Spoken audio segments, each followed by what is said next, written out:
ศาสนาพุทธคัมภราเป็นเจ้าเขามาอะไร258ว่า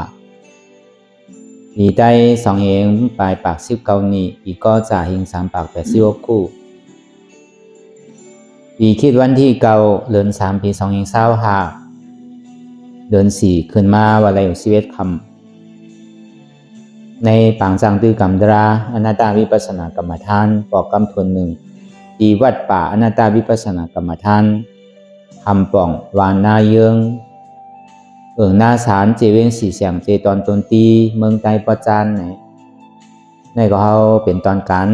อันที่เขาเลยมาจ้างตือกรรมดราอนัตตาวิปัสสนา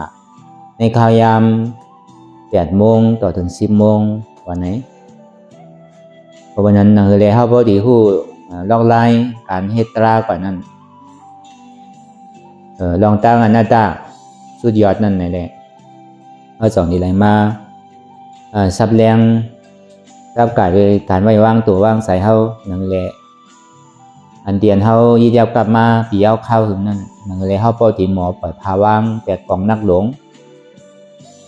เตียนอย่างมาในสังสารวัตถุฆ่าคันใจหลงในเบอร์การนั้นเขาอ่อนกันมาเฮ็ดสร้างตือกรรมดราในตาวิปัสสนาในมันเป็นการบุญตา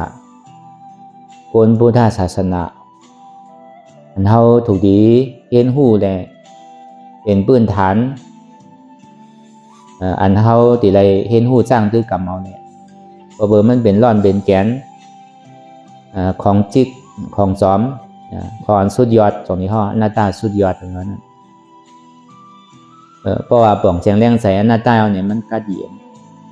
อันเท่ามันกัดเย็นอันเท่าเลือดเท่าหอดเท่าไม่อยู่เพิ่นสุกสักเพิ่นเดือดเพิ่นร้อนเพิ่นไม่วันเดือดวันร้อนวันไม่ห้อนเดือดไม่วันเมืองห้อนไม่อยู่ดีเจวันเมืองเดมันก็มันกับไก่สังหนังเก่ามันกับไก่ก็จอมโกนเงินหนังเก่าพอโกนเฮาใส่หลีคุณนำเฮาใส่หลี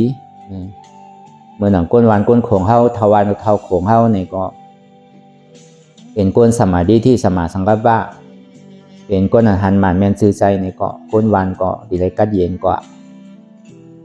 มันมีดีผวนโหอย่างก็ไม่มีดีผวนโหเสียงพอผวนโหกัดแขนเนี่ยก็ก้นวานก้นโขงก็กัดแขนเมื่อในศาสนาพุทธคัมภีร์เป็นเจ้าเมื่อนั้นหนังเก่าผู้นำผวนโหเนี่ยพวกกัดแขนเนี่ยก็เจ้าสังขายานในวัดในวาในจ้องเนี่ยก็เป็นอันกัดแขนพอผู้อ่อนโหอ่อนพิษก็คนตั้งหลังก็พิษจอมเสียงเพราะวันนั้นอันเฮาดีสั่งดีสอนเพิ่นนั่นเนี่ยก็เฮาซ้ำโดยเฮ็ดตัวอย่างเฮาโดยเฮ็ดเปิงมันนี่เปิ้นเหมือนเฮาว่าตีลูกตีหลานเฮาอย่าไปกินเหล้านะอย่าไปสูบยานะเนี่ยเฮาซ้ำตึกกินอยู่ก็เขาก็บ่ทอเฮานั่นกับก็เบิ่นนั้นบ่ดีสั่งสอนเขาก็อย่าไปกินเขาถึงดีจอมเฮาไหลก็เบิ่นนั้นเนี่ยตราพุทธคัมภีร์เป็นเจ้าเนี่ยมันเป็นตราที่อันกัดเย็นเพิ่นฮ้องว่าถ้าเป็นเจ้าเขาได้ก็สร้างปรามีมาปุณตาที่นานที่คือเวเนี่ยสัตวะตั้งหมดตั้งเสียงในออกพ้นม่วนหลอดในขอบตายขอบเกิดย้อนนั่นแหละยันเจ้าคำหยาบคำชนกุเซอร์กุลองนางปรามีนั่นพอดีเตรียมทนกว่าเนี่ยมันเจ้าใครป้นห้างก้อยใครเอาไว้เนี่ยสัตวะนั่นป้นกว่าจอมสองมันเจ้าใครป้นห้างก้อยในซึ้งเมื่อมันเจ้าตึกเป็นเจ้าอย่าเจ้าสุเมธาอย่าเช่นั่นเนี่ยก็สมัยมันเจ้าจุนลองตั้งอธิษฐานมันเจ้าแล้วเนี่ยก็ยังตั้นอยู่นั่นที่ได้เป็นมหาสวากาเป็นเจ้ายาหันตาป้านหนึ่งว่ะพอเบอร์อีหนูเนี่ยว่าเมื่อเหลียวเนี่ยเห็นเจ้าหันถึงตั้งนาว่าเว้ยเนี่ยสัตวะนี่ยังตึกมีน้ำหนาสองพระเป็นเจ้าเกิดมาอยู่หมื่นสุแสนป้านำเลยเสเมทรายเมนำกองกานำเลยเสเมเมทรายในน้ำมหาสมุทรละเสตาเนี่ยก็อันเว้ยเนี่ยสัตวะอันยังตึกคงคำไว้ในเหี่ยวตายเหี่ยวเกิดในนี่แหละยังตึกมีตั้งน้ำอยู่ย้อนเบิ่นนั่นเนี่ยอิดหนูมีเมตตามีใจเมตตากรุณามุทิตาเนอเนี่ยสัตวะทั้งสิ่งแหละสองทีคำเอาตัวอาสาใส่ใจเจ้าเก่านั่นแลกเอามานั่นแหละพอดีเป็นพุทธะก้อนหนึ่งอนาคตตั้งนานนั่นเองมันเจ้าก็เป็นอัน มีหลงตั้งนำกัดมีหลงตั้งหาฐานเตย้อนนั่นแหละ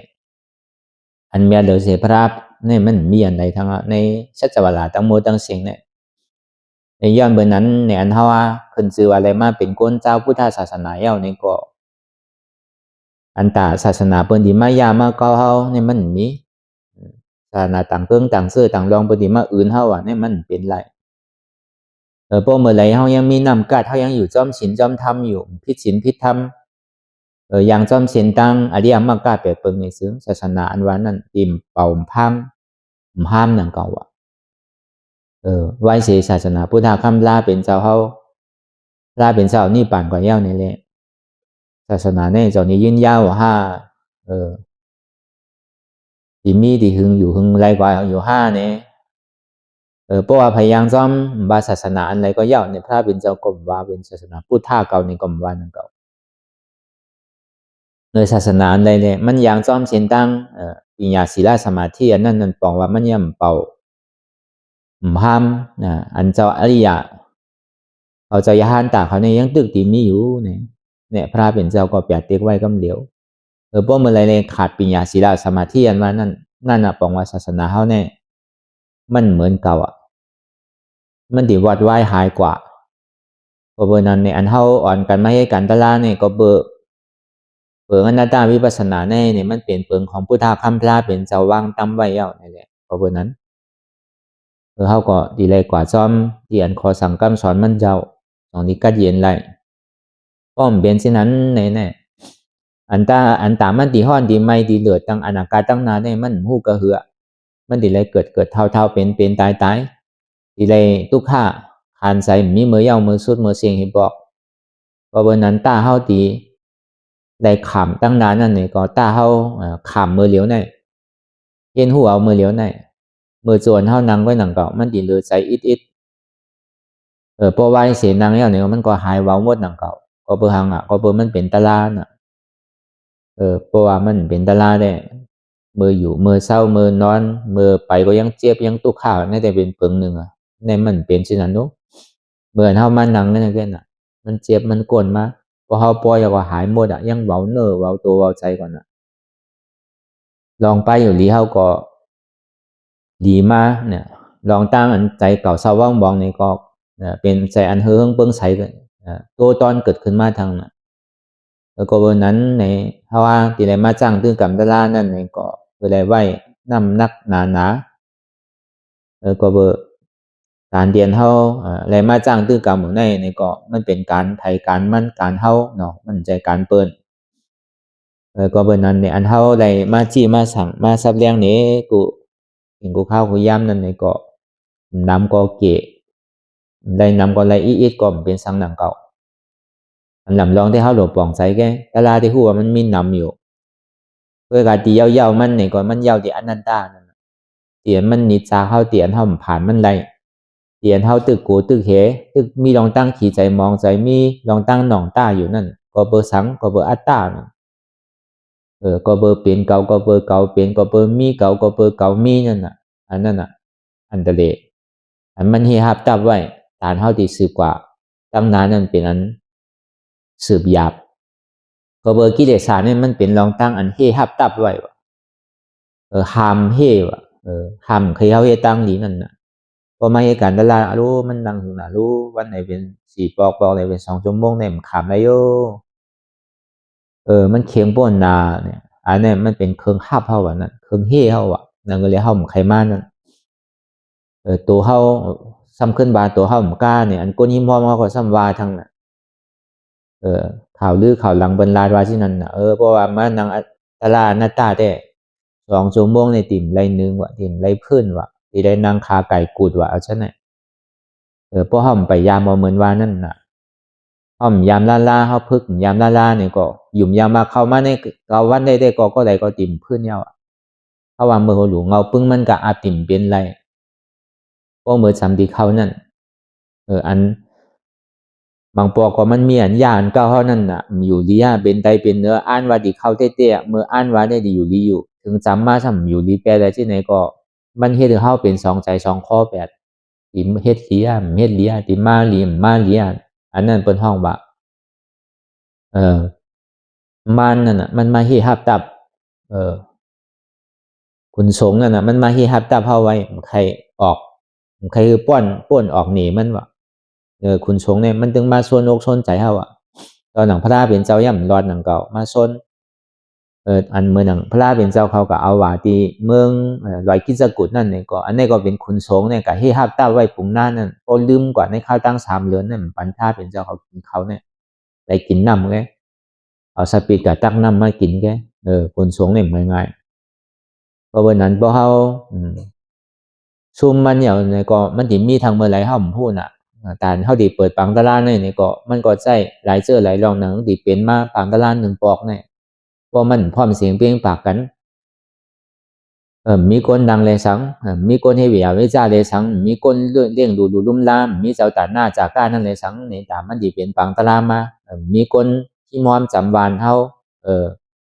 เป็นน้ำหนึ่งใจเหลียวกันแต่ดีไรเฮ็ดดีอยู่ที่เศร้าดีตั้นแต่ดีไรเฮ็ดโขขึ้นกว่าในเหนือทำในก็เขาก็ใจอ่อนกันเฮ็ดตึงวันตึงคงปกก็บ่เย่ากว่าลูกอันไรก็พอเฮาเฮ็ดก็มันตึงเป็นไรพอเฮาไปเฮ็ดเนี่ยมันตึงมาเป็นไรก็เบอร์นั้นอันเฮาไรมาเปิดปังละลาโปรแกรมในอะไรว่ามันไหลนำตอนพรดีเต้ในกูวันกูคงพวันเทาคงก็ขามหยาบดองกายากุโสวจีกุโสมโนกุโสอกจากโคของเยตนากุโสฉะนั้นหรือเสียนั่นตัวเจ้าเก่าก็ซ้ำเข้ามาเหตุการณ์จ้างตื้อกรรมตะลาอันนี้มันเป็นตัวอย่างมันเป็นตัวแตกเตียนคือก้นตั้งหลังไหวมาเนี่ยก้นดุนหลังเพิ่นดีเลยหันเพิ่นดีเลยหัวแหละมันดีเลยสืบเป็นกว่าก็เบอร์นั้นในแหละนำตอนพรดีอันเท่าไรมาเปิดปังตะลาเนี่ยมันดีหลายเจอหลายรองหลายผายวันเมืองเฮาก็กัดเย็นวันของเฮาก็กัดเย็นตัวเฮากัดเย็นใจเฮากัดเย็นในหอในเฮือนเฮาก็กัดเย็นก็เบอร์คอสั่งคำสอนพระเป็นเจ้าเนี่ยมันใจดีสอโซนเฮือก้นคิดกันไล่ศาสนาพุทธคำลาเป็นเจ้านั่นก็เมื่อก่อนมันลาไว้น่ะลายตีนลายมือเนี่ยมันเป้ลายควันว่ะมันใครกัดแขนเกลือยาวลายตีนลายมือมันน่ะก็ควันบางบันก็มันก็ก้านควันของเราลายควันเนี่ยมันเป้ลายเลี้ยวอ่ะก็เลี้ยวพันก็ตกที่กับควันมันพูดอ่ะก็ในลายเลี้ยวมันเป้ลายหอกว่ะลายหอกซ้ำแหลมซ้ำโค้งซ้ำยาวเนาะลายเลี้ยวในซ้ำมันยาวน่ะแต่ว่าลายเลี้ยวมันเป้ลายหอกว่ะลายหอกนั่นเป้ลายกองว่ะกองนี่มันยิงกว่าในอ่านโหปากว่ามันโน้มันกว่านั่นมันติกะเป้กองเลยล่ะลายหอกนั่นลายกองในทำเป้ลายการเมืองว่ะพวกการเมืองกัดแขนนั่นไหนกองเนี่ยมันขี้เมียงหมดอ่ะมันจังกัดใจทีไรอ่ะนั่นอ่ะพอลายเมืองลายการเมืองกัดแขนก็หมักกองเนี่ยขี้เมียงอ่ะมันจังใจอ่ะเวลาลายการเมืองเนี่ยมันเป้ลายการศาสนาว่ะรายการศาสนาเนี่ยเปลี่ยนหือเนี่ยเป็นใครให้คือให้เฮาหลุดลีดิแกให้มันเปลี่ยนลีอ่ะกำนึงสุดมาเป็นใครงอคืองอเฮาหลุดซื้อแกงอมันเปลี่ยนซื้อกดมันเปลี่ยนซื้อว่ะเป็นใครถีคือถีเฮาหลุดปันดีกว่ามันใครถีกำนึงสุดมันก็การเลยจกหนังเก่าอ่ะลองถีมันก็ที่ไหนก็ไล่ตึกต่อศาสนาพุทธคัมภะเป็นเจ้าในเป็นที่ไหนวะเพราะวันนั้นเอาลองตั้งอันไหนแหละเมื่อปานพุทธคัมภะเป็นเจ้านั่นมีสะเทหลงในเมื่อปานพระเป็นเจ้านั้นมีสะเทหลง2ก็ผมเมวะเมมันเต็มทีนังเก่าผมมันทีนาวะ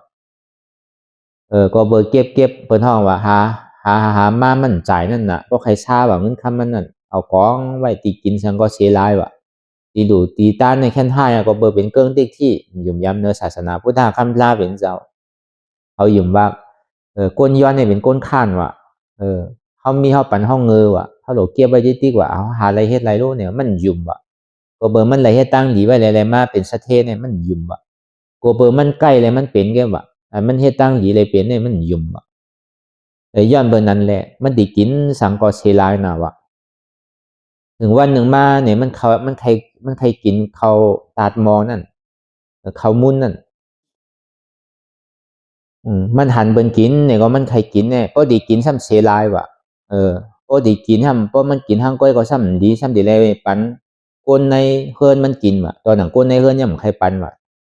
มีมันก็ไม่ใครปันกินดูก็ไม่ใครปันกินมาแต่นั่นนาทีเนี่ย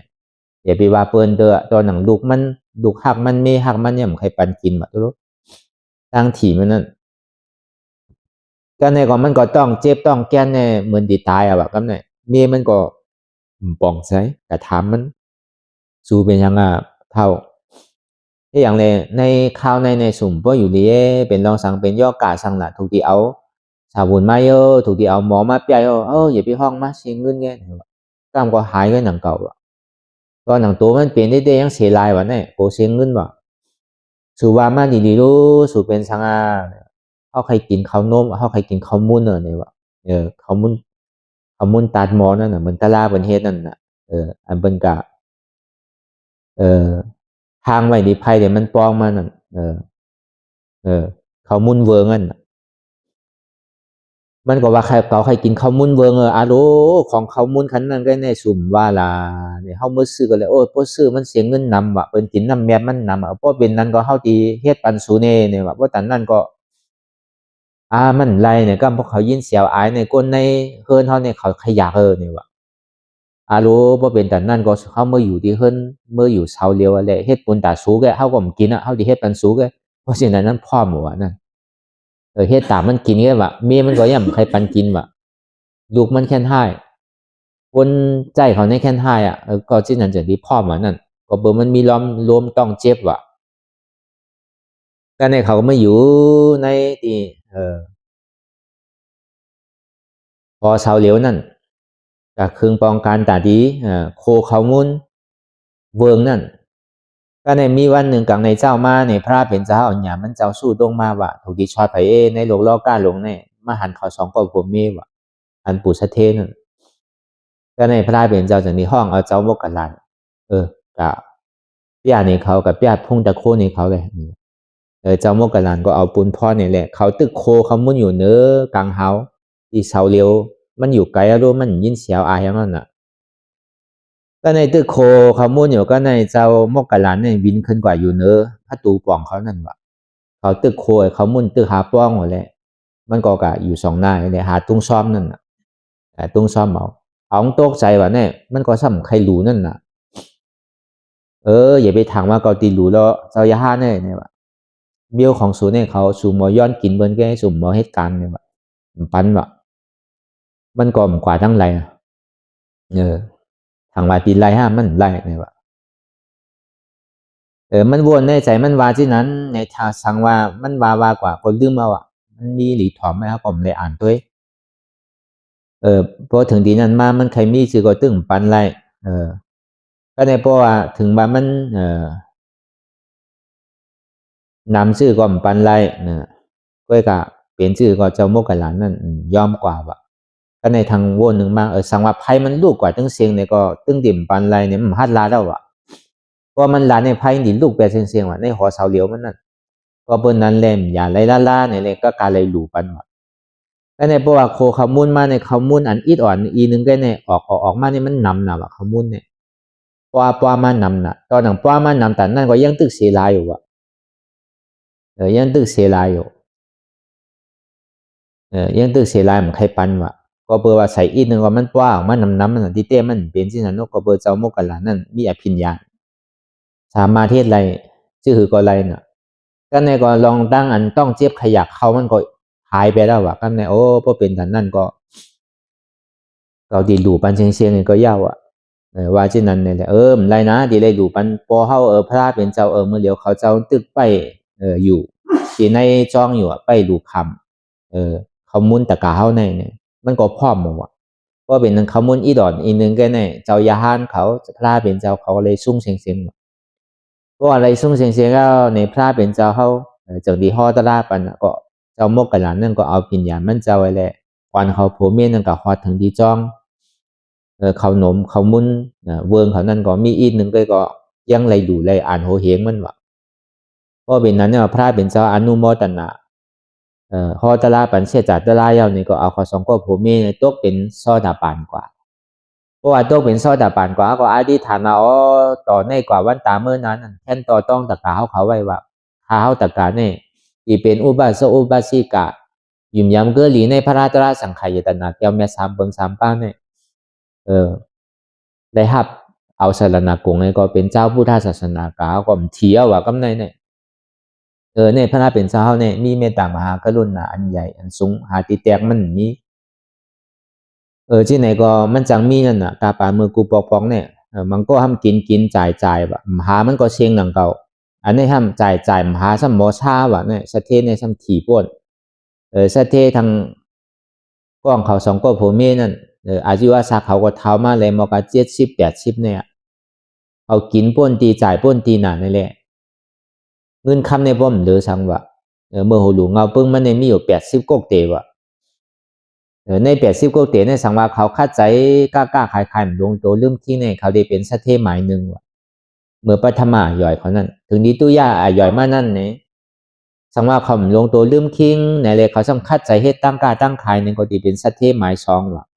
ก็ในถึงตาที่ยาหย่อยมานั่นเนี่ยพวกเขาลงตัวลืมคิงอะไรเฮ็ดขึ้นตั้งกาตั้งขายในก็เขาดีเป็นสัตเทหมายสามว่ะเขาพ่อเมนั่นก็เปิ่มเฮ็ดว่ะพ่อเมซ้ำหักลูกนั่นน่ะเขาเป็นพ่อเมเขาก็ซ้ำเป็นสัตเทหลวงแล้วพ่อเมก็ซ้ำสอนลูกนั่นน่ะจองว่าอยู่จอมไผก็เป็นนั่นอย่าไปเอากะซ้อนนะลูกเข้าในหลูอยู่จอมเขาเงินคำมันมีประตันในแน่ถึงเขาตายหลายโจก้นก็มันเชงปิญญาตั้งหูเต็มหนูเมื่อผ่านลูกผ่านล้านเข้ามันใครผ่านคือเขาอยู่จอมที่เนี่ยโปเมเขาซ้ำหมอสอนมันเขากินเหล้ากินเหล้ากินผิน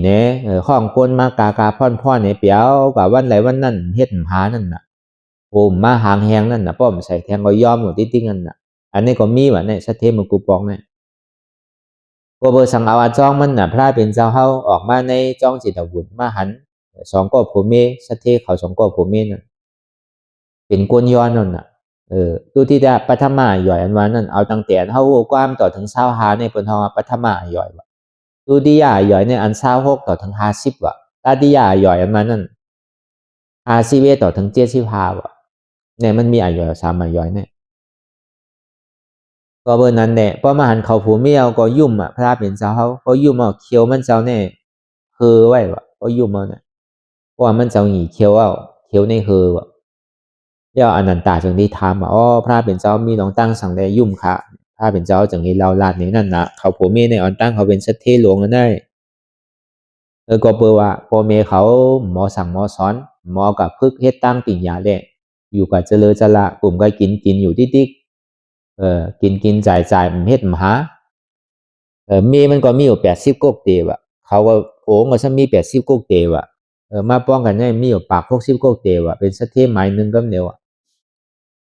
ก็เบิ่นนั้นในเลยเขาเฮ็ดตั้งกาตั้งขายปิญญาตั้งหูตั้งหมอก็มีกลุ่มกาเปียวมวนๆเซ่อกินจ่ายมหานั่นก็เบิ่นนั้นแหละถึงดิปฐมาย่อยมานี่ก็เงินเขาก็ย่ำไปหมดเด้อ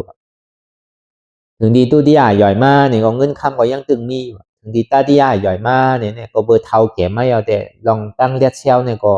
มันมีเอาน่ะปันเบิ้นกูเบิ้นยิ้มกว่าก็เบิ้นเอามาส่งเปิ้นแปดเปิ้นเหรียญกว่าเป็นที่ไหนกว่าก็อย่างก็รู้ซุ่มถึงดีกำเนิดส่วนมันอะไรก็เด้อเด้อเสียมีก็อันนึงก็ย้อนกินแกก็เบิ้นนั้นในซุ่มหลงซุ่มหลังแล้วเนี่ยสัตเทสองก็ผมมีเนี่ยสาวามือปัทมาหย่อยนั่นพวกเขาลงตัวลืมคิงพวกเขาซ้ำขึ้นมาเฮ็ดตั้งกาตั้งบางเมียวในซึ่งที่เป็นสเทหมายหนึ่งสาวามาเฮ็ดการตลาในซึ่งก็เป็นโพในที่เป็นยาหันตาวะก็เป็นเมหัมดีตัวเป็นสักอานากรรมวะมือตึงหนุ่มไปถึงไปป้วนเศร้าหาจนนั้นก็ในถึงดีตุติยาหย่อยมาสังวาเฮ็ดป้ายมังมีขึ้นในที่เป็นสเทหมายสองก็ในซ้ำดีเพราะว่าเหตุการณ์ดาราเนี่ยก็เป็นโพในที่เป็นอนากรรมวะก็เป็นเมหัมที่เป็นสกิตากรรมวะก็ในตาดิยาหย่อยมาเมื่ออายุ50ต่อถึง75นั่นสามารถให้ไปมังมีหลีเป็นในที่เป็นเสเทหมายซ้ำวะเพื่อกับเพราะเหตุการณ์ดาราเนี่ยซ้ำที่ไรดาราก็เป็นโพในที่ไรเป็นสกิตากรรมก็เป็นเมหัมที่ตกเป็นซ้อตาปานวะก็เมื่อนั้นถึงขิงขาข้าวย่ำมือเหลียวในอาซาเขาก็80ไปเอาเลยจังเฮ็ดเย้าวะที่สั่งที่ซ้อนจื้อก็ซ้อนแล้วนั่นน่ะไม่เก็บเพราะมันขึ้นที่มามีเฮ็ดซื้อมันขยับมันขยับไปนั่นน่ะ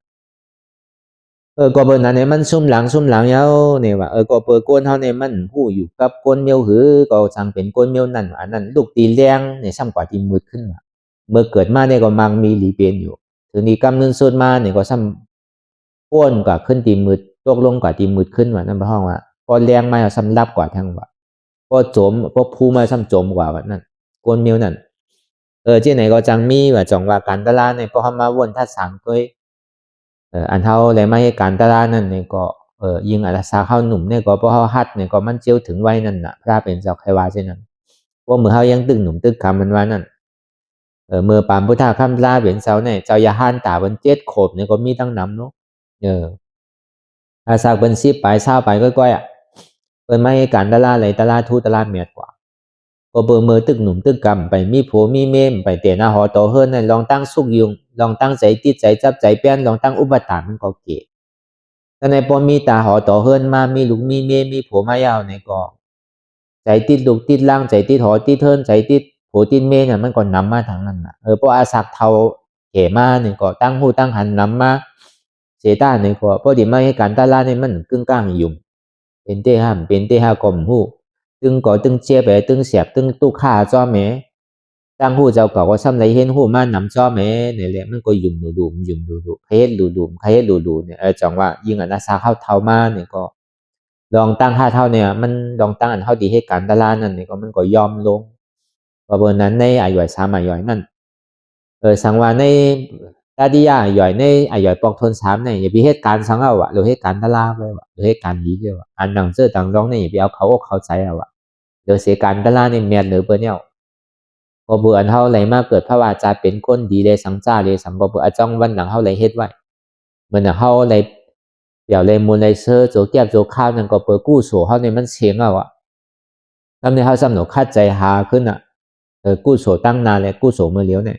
การดีปัจจุบันในการดีอนาคตตั้งนานนั่นก็ผมใจว่าเขาไปเพื่อไปหากู้โสในสิ่งที่เขาพอใจเสียงเอาหน่ะกู้โสเนี่ยเขามาใจเสียงเอาหน่ะเนี่ยเขาซ้ำขึ้นหลวมาหวานเจอหวานพันซ้ำขึ้นหลวมาหาอารางซ้ำหลวมาหานำเมียดขึ้นนั่นน่ะผมใจว่าใจจ่ายเพราะมันหาก็เสียงมันอย่างเสเทปสองก็ผมมีนั่นผมก็กินจ่ายไล่เขามันมีน่ะผมมาหางแหงนั่นน่ะผมก็ใจจ่ายก็มดหนังเก่ามีเต็มบ้านเต็มเมืองก็มันดีกันเลยไรก็เบอร์นั้นในการตลาดอันเท่าไรมาจ้างคือการตลาดเนี่ยก็มันเป็นจิกเป็นซ้อมเป็นยอดเป็นปลายมันยาวนี่แหละก็เบอร์นั้นเนี่ยก็เข้าตั้งเขาเฮ็ดมาพวกเก่าวันยาวดูถามมาติ่มเป็นในก็เป็นมาเก่าวันนั่นน่ะทั้ง2 วันก็ยาวน่ะก็เอาขึ้นว่าก็ขึ้นในขึ้นมาผูกก็ยาวน่ะขึ้นมาฮือก็มีเอาดูเดี๋ยวเช่นนั้นก็ดีปอกว่าเฮิรนไผเฮิรนมันในทั้งวัน2 วันเนี่ยก็คัดใช้จ้างตื้อกรรมกว่าอันใดห้อมไปถึงก็เฮ็ดให้มันถึงอันใดห้อมไปเยื่อนแล้วก็เฮ็ดให้มันเยื่อนได้อันใดห้อมขามก็ถึงบ่ขามได้ไว้ใส่ดีๆงามๆกระโจติเลยมาเปลี่ยนทาง1ปอกนี่ก็ต้องไปปีที่มาทางกำหนึ่งมันดีเป็นไรปีไร1ปอกแค่น่ะก็เบิ่นนั้นไหนอันเฮาเลยมาจ้างตื้อกรรมตะลานนั่นพอห้อมได้ถ่อมได้ยินห้องว่าสุตามาญาณๆเลยน่ะพอห้อมบ่ถ่อมได้ถ่อมได้ยินเนี่ยก็เฮาก็ติ่มฮู้นั่นน่ะพอเลยถ่อมได้ยินยาวอันเท่าเลยถ่อมได้ยินขอทำตราในอริยมรรค8เปิงสมาธิที่สมาสังกัปปะเนี่ยลองตั้งอนัตตาวาตาเนี่ยอันนั้นปองว่าเป็นสุตตามญาณก็เบอร์เฮาถ่อมพอเฮาปองใจเฮาสำโนถามนั่นเพราะว่าสุตตามญาณปอกเกิดขึ้นเป็นมายาวเนี่ยก็ภาวนามัญญาณอันเท่านั้นรับตายเลยอยากด้วยขันธาจิโกต่อไปติ้นเดี๋ยวมันพูดปอกเกิดขึ้นเตียนว่ามันใจตัวเฮาใจเฮาใจเจี๊ยบเฮาขันธาหาเปิงเนี่ยมันเป็นเฮาในใจเตี้ยวห้าเนี่ยวนกว่าวนมาหลายรอบหลาย10หลายปากหลายเฮงรอบก็เอามันวามเป็นสังอันหันในอันวนนั้นถึงเป้งเพ่งกันกว่าเอามาวนทัดสังด้วยในยุงนามขันธาเฮาอันมันใจของเฮาในเป็นเตี้ยวห้าเนี่ยก็เฮาจ้ำด้วยเดี๋ยวเฮาจิ้มด้วยเฮาก็ฮู้กันเดียวเป็นเต้อันว่านั่นพอดีเตียงนึงนี่ปันในซึ้งเพราะว่ามันเป็นเต้เป็นของเฮาเต้เฮาอู้เปิงเพราะงั้นมันไหลเต้เนี่ยที่อย่างโกนเฮาเนี่ยมันดีเท่าอย่างละที่อย่างโกนเฮามันเพ่งกันเสียงมันก็ปีมันก็ย้อมมันก็ดำมันก็ขาวมันก็หางดีมันก็หางจ้ามันก็ซ้ำผานมันก็ซ้ำมี มันก็หาวันไรกลุ่มวันนั่นมันก็หาว่าเมื่อไหร่หามาพุกอึบอ่ะมันก็หาวันหนึ่งกลุ่มวงหนึ่งหาวันหนึ่งกลุ่มเลือหนึ่งหาวันหนึ่งกลุ่มปีหนึ่งหาวันหนึ่งกลุ่ม10ปีหาวันหนึ่งกลุ่มต่อโซความนี้ให้อย่างไรโกเท่ามันเหมือนกันให้อย่างซ้ำดีเท่ากูมือกูวันให้อย่างมันหนุ่มเสะเมื่ออายุ14 15 16ก็เป็นผู้หญิงก็หึงเหมือน16เสะก็เป็นผู้ชายก็หึงเหมือน18เสะให้อย่างมันเป็นไร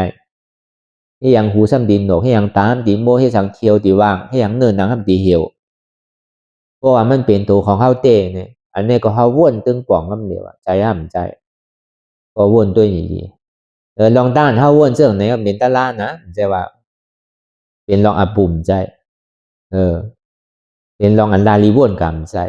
ก็เบอร์มันเป็นลองเต้เนี่ยเบอร์จะที่เขามาเป็นเสียจ่าในป่องว่าอันมันแมนใจห้ามใจเต้ห้ามเต้อันว่านั้นตัวเขาอันมันนั้นอู้เปิงไรเต้ห้าเนี่ยถึงดีตกลงโปร่งใจว่ามั่นใจของเขาเต้แล้วในเนี่ยก็มันก็ยังแค่นั้นน่ะเขาป่องใจโจเลียดเมื่อนกำเหลียวลองตั้งสภาวะเป็นรูเนี่ยนะเปิ้นห้องพอดีเอาว่าคันสภาวะเป็นรูหนึ่งปอกก็ยังมีกาคันในก้นอาสักไรปากปีบ่อย่าไปว่าหันในตึงวันเตอก่อนอ่ะพอเขาวนถ้าสั่งด้วยตัวเขาเนี่ยมันกึมเต้รู้ไหนใครเท่าก็เท่าใครเป็นก็เป็นใครตายก็ตายทักหนาซ้ำดีเลยผ่านก็เป็นทุกข้าจังหนาซ้ำดีเลยอยู่จำก็เป็นทุกข้ามันกึมเต้ลงอันเท่าเลยเกิดมาภาวะจัดเป็นก้นเนี่ยตอนนั้นเป็นก้นในเฮาว่าเปี่ยวเย้าเนี่ยพวกกับเป็นสัตว์เลี้ยงเป็นวัวเป็นกายเป็นมาเป็นแมวจะในชั้นดีทุกข้าก็หือตัดมาก่อมจังก็เอาพาที่ไหนมาผมไม่มาก่อมจังเอาที่ไหนมาวีใครอยากมาเนี่ยก็สนใจกะหาในกาดในลาลีกะหาก็สั่งถูกเป็นเสือเป็นหมีในชั้นดีกินแบบนกอ่อนนั่นก็เหมือนนั้นหนังเก่าดีออกห้างกะก็สั่งถูกมานกใหญ่อันที่มอกินกันก็ซ้ำมีแทงเป็นอันกวนกวนเท่านี้มันเป็นเช่นนั้นหนังเก่ายังเลียดยังมีปิญญาตั้งหู้อันนี้มันพอเปิ่นมีเพมีไพ่มาว่าในกวนเท่าในปลายอ่อนตั้งพอเปิ่นหู้ว่าเปิ่นดีมีซึกมีเสือเปิ่นดีเก็บซึกเก็บเสือกวนนั้นปลายเพเนี่ยมันก็ไปกับฮอดถึงอยู่ตั้งห้องไปมาตั้งจานอยู่ตั้งจานไปก็ตั้งออกอยู่ตั้งออกก็ไปรอดเลี้ยวเข้ากับเมืองไทยน่ะลองตั้งปลายได้มันโดดซ้อนกันนะหมอน่ะมันยังหมอป่นไรวะเพราะเป็นสัตวาเนี่ยมันดีจังให้ดูล่ะมันพูดอะไรเท่านั้นเพราะมันบินออกมาเหมือนนกถึงว่ามันมีปีกเสียต้าเนี่ยก็มันก็ไปรอดแล้วนั่นอันหมอกินมันก็ซ้ำนี่นั่นเราเบี้ยวอันใหญ่ก็กินอันเล็กนั่นน่ะมันบอดีโกว่าแต่นั่นน่ะเป็นสัตวานั่นก็ในอันเตี่ยมลงมาสัตวาเป็นเป้กตานั่นอึบหยาบกินมีไผเฮ็ดตั้งหนูตั้งต้านปันมีไผคุกใจไรปันแต่อยู่ที่นั่นว่าเนี่ยเป็นเป้กตานั่นเข้ามาวนท่าช้างตัวเป็นปอเป็นเมเป็นปีเป็นนอกเข้าก็ยาวเข้าคุกใส่ไรเต้ก่อมเนื้อเซลปีไร3ปอกอันเท่าที่เฮ็ดติหลูบันเขานั่นเขาหวามาปอกหนึ่งไงออกหวามาปอกหนึ่งไงสร้างแจมมาปอกหนึ่งได้น่ะอันเท่าคุกใส่ไรหลูต้านบันเขานั่นปีหนึ่งเนี่ยอันเท่าคุกใส่ไรเต็มนี่ซ้ำเนื้อเซ3ปอกบางปอกก็ซ้ำลืมไปแต่ก่อนนะเขาซ้ำไรกินเท่าว่าวันปีไรกิน3ปอกไงสั่งวันไรกินเต้ก็เท่าว่าโกนเท่าในซ้ำวันหนึ่งกิน3ปอกน่ะเขายังใครอิ่มรู้บางปอกในพวกกินจอดกินเจรู้อันนี้ทำเป๊กตาทำมาปีเนื้ออะไรกินอยู่3ปอกเนี่ยบางปอกก็ไม่ได้กินอ่ะพวกปอเมมคุกใจอะไรมาซ้ำมีติ๊กที่ซื้อเนี่ยเมียวปอเมเนี่ยเขาที่เฮ็ดโคลูที่ให้แฮนดูแฮนต้านบรรลุมันใจทุ่งมันเนี่ยซ้ำเฮ็ดเองก่อนนะเพราะว่าลูกเตาตายอ่อนตั้งปอเมก็แค่นตู้ข้าวนั่นที่คือภัยการดูมันเขาละเพราะเป็นปอเมแต่ก็ลูกเตายังคุกใจอะไรอยู่อันนี้ว่าอันมีปีมีน้องอันมีปอมีเมนั่นดูมีว่าเป้งตาว่าในบางปองเนี่ยมันตายมันมาเกิดขึ้นที่หิมหอมเฮาอยู่ไขอยู่ในเถินในป่าอยู่ที่อันรับสิ่งพิษมีบางปองแล้วเฮาเฮ็ดกู้โสตั้งหนีปันเซต้าเนี่ยก็เพียนเป็นเจ้าตีนั่นบันเขากินว่ะเพราะเขาก็หากินเอาลืบเขาเหมือนก้นหลวงเปก้นอ่อนนั่นน่ะเหมือนก้นมีอ่านนะฮัมเปก้นมีอ่านนานั่นน่ะได้กินว่ะเจ้าเต้อะไรก็หาเก็บกินน้ำมุกน้ำลายน้ำขี้น้ำเยี่ยวเลยว่ะบ่เป็นนั้นมาดีทุกข้าก็คือล่ะถ้าว่าบ่เป็นเปกตานั่น อสุรกายเนี่ยก็ดีครึ่งนึงอันนั้นก็เขาก็พอเหลือนรองมาเนี่ยกับตกนารายก็มีกับเป็นอสุรกายเป็นไพ่ลูกจอมอ่อนจอมตัวในแซมตุกฆ่าเลยเสียงเป็นเปกตาทั้งวะเหมือนตกนารายตั้งรีบแบบว่าพอถึงเรือนใหม่มาเป็นคุณพีนั่งพีหนังเก่าอันมันเลยให้กู้โสไว้พองอากู้โสไว้พองล้อเล่สุนสารกันนั่นนะอันนั้นก็ซ้ำหนาเลยเสียเป็นเปกตาทั้งวะพวกกับตกนารายได้หาดีว่ามันมีลองตั้งอันกัดเย็นเสื้อสาโจเลียดมืออ่อนกำเหลียวเนี่ยก็มีถึงที่ห้องนาลายวะนะนาลายเนี่ยบอกว่าหาเตียนกัดเย็นโจเก็บอ่อนมือกำเหลียวก็มีวะถึงที่ห้องนาลายวะนั่นเพราะเขากับเบนที่นั้นในฮันดีก็คือแค่นี้ตุกฆ่าคันใจเป็นอันหยาบอันผืดอันลีโกลีกากเตะเนี่ยก็เบอร์นั้นในแหละนั่นคือเลยเฮาติ่นลงตั้งไทยเนี่ยลาเป็นเจ้าอินหนูเฮาสูตั้งโมตั้งเสียงนั่นคือเลยสูดีป่วนลองตั้งตุกฆ่าคันใจก็เบอร์ตั้งโมตั้งปึกตั้งเสียงในหลวงล้อกาลงในมันมีเสียจ่าไว้เสียเนอลองตั้งเกิดตั้งเท้าตั้งเป็นตั้งตายเนี่ยลองตั้งผาดยันเนี่ยลองตั้งใครไรทำไรเป็นทุกข์ลองตั้งนำใครไรทำไรก็เป็นทุกข์ใช่ไหมมันเป็นกองทุกข์ลงอย่าไปใครไรมันวะอย่าไปโจมเกิดโจมเท้าโจมเป็นโจมตายวะอย่าไปใครไรผ้าว่าใหม่ทั้งวะ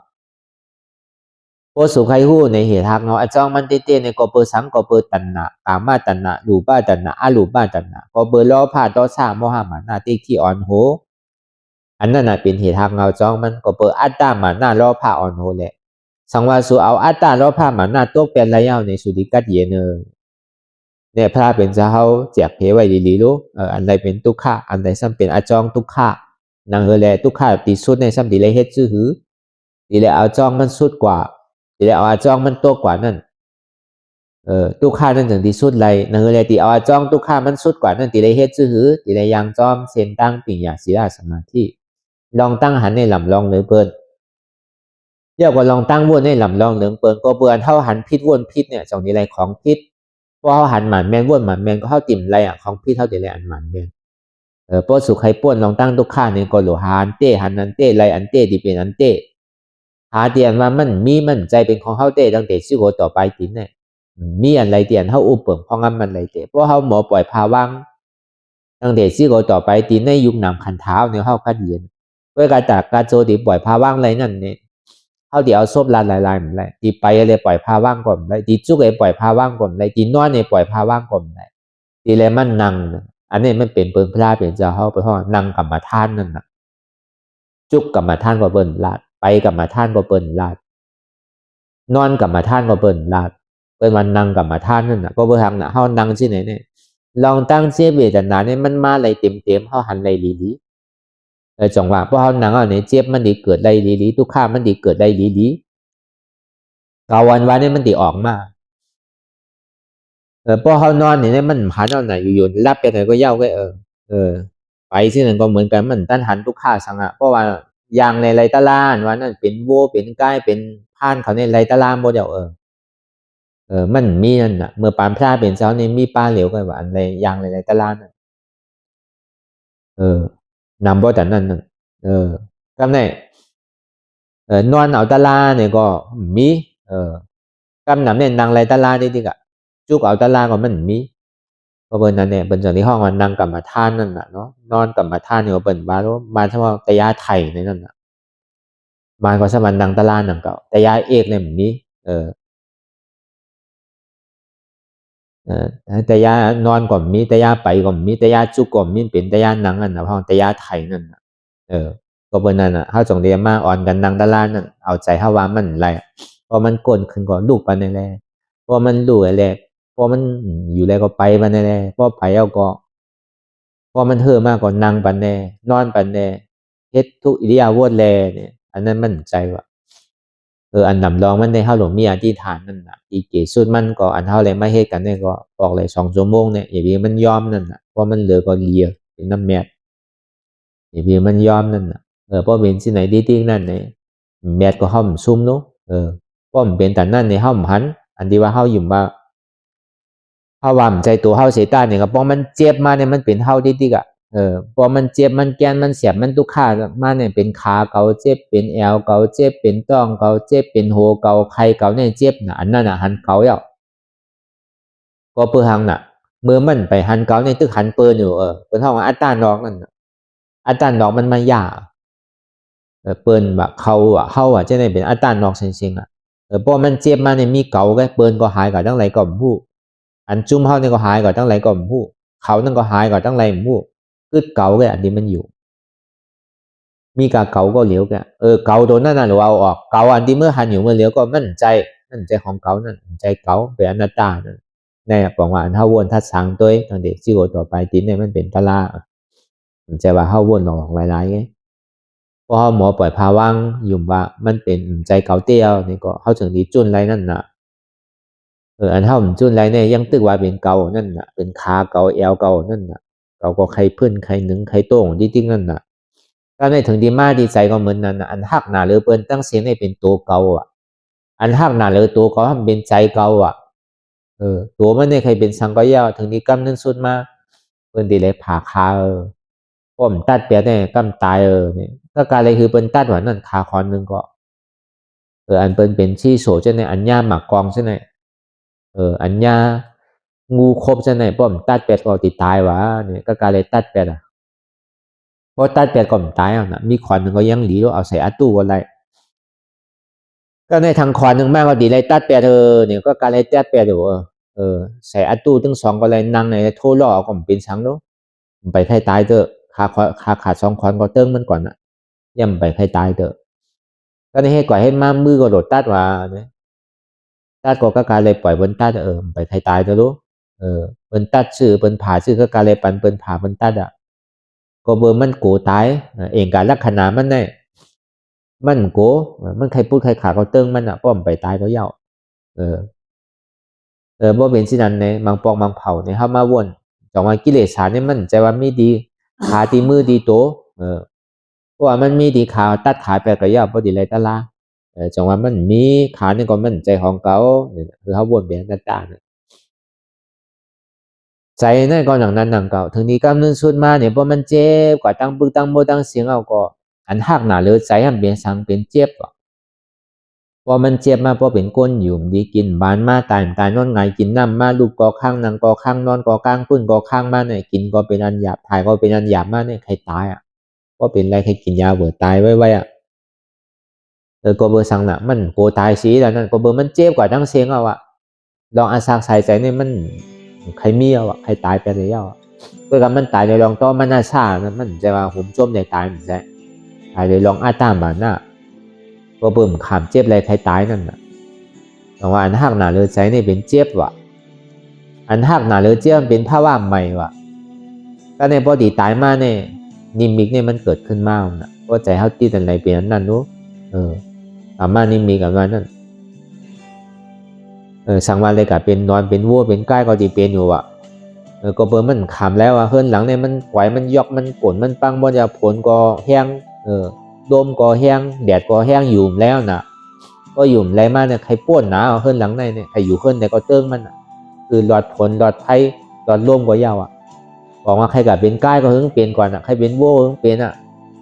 ใครเป็นนอนก็เพิ่งเปลี่ยนก่อน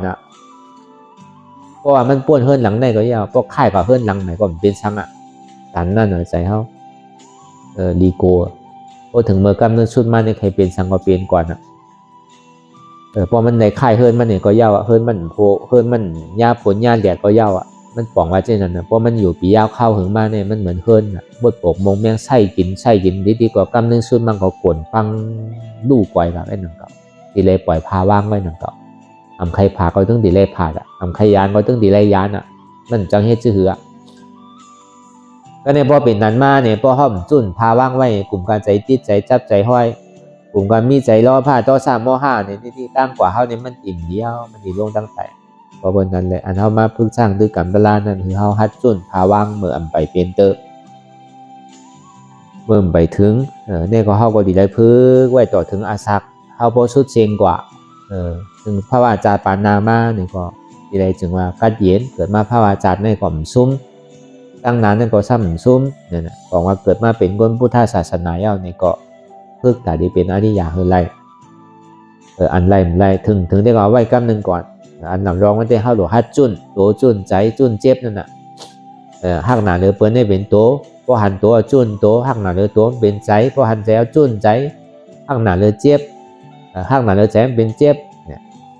พอหันเจ็บแล้วก็คือจุนเจ็บเนี่ยเพราะว่าภาวะใหม่มันติเกิดขึ้นมาเนี่ยมันตั้นกว่าเพราะเหตุการณ์ตลาดเนี่ยภาวะใหม่อันว่านั้นภาวะอันดีเนี่ยมันตึงเมื่อพอมันทัดจุนสามอันไรเนี่ยบอกว่าจุนขันเท้าแต่จังว่าทำมีเนี่ยก็คือเฮาบ่หันเนี่ยหันทุกข้าทำใจคือเฮาบ่ฮู้ว่าทุกข้าเป็นอนัตตา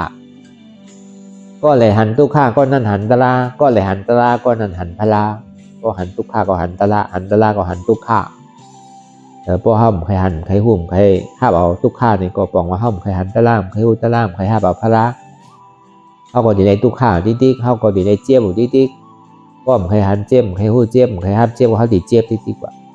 ก็ใกล้หันเจ็บใกล้หู้เจ็บใกล้หัดเจ็บใกล้ว่างเหตุเจ็บอะไรเนี่ยก็เขาดีป่วนว่ะเจ็บนั่นทุกข้านั่นเขาดีป่วนอะไรวะก็เบอร์เหตุเจ็บเหตุทุกข้านี่มันมีดีเจ็บในทุกข้ามันมีเตียนเขามีลองตั้งยิบยับกับมันไม่ว่าเป็นหัวเกาขาเกามือเกาเป็นตัวเกาใจเกาเป็นเจ็บเกาเป็นขันขาของเกาอันนั้นเป็นอาจองเหตุของเจ็บเหตุของทุกข้า